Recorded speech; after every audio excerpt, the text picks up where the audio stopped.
everybody, this is Solomon Schmidt from HistoryBytes.com. Today we're going to talk about the American Revolution.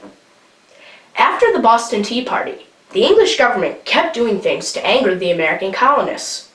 Besides taxes, English soldiers would break into houses and force people to care for them. This was called quartering. So the Americans decided that they wanted to form their own country, apart from England.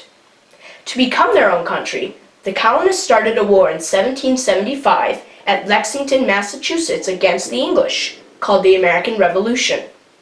It is also sometimes referred to as the Revolutionary War or the War for Independence.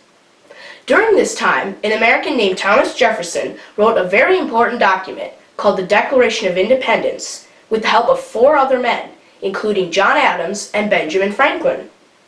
This document told King George III of England that America wanted to be independent or separate from England.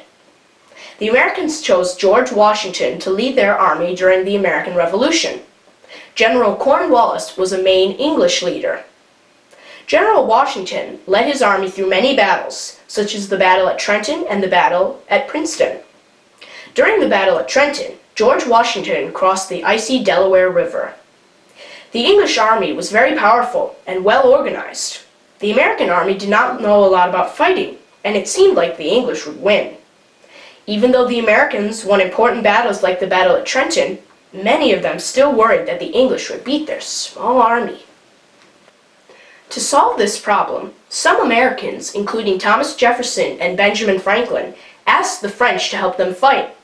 The French eventually agreed to fight against England, and in 1781, the Americans and the French defeated the English at the Battle of Yorktown in Virginia.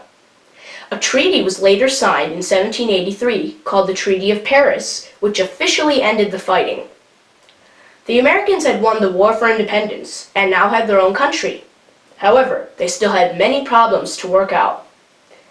An interesting fun fact is that one of the French soldiers who came to America was Marquis de Lafayette. He and George Washington became good friends.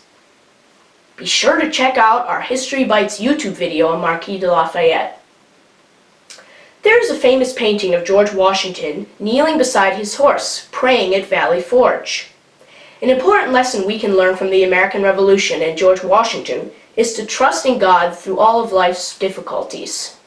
This is Solomon Schmidt from HistoryBytes.com, and until next time, go learn your history.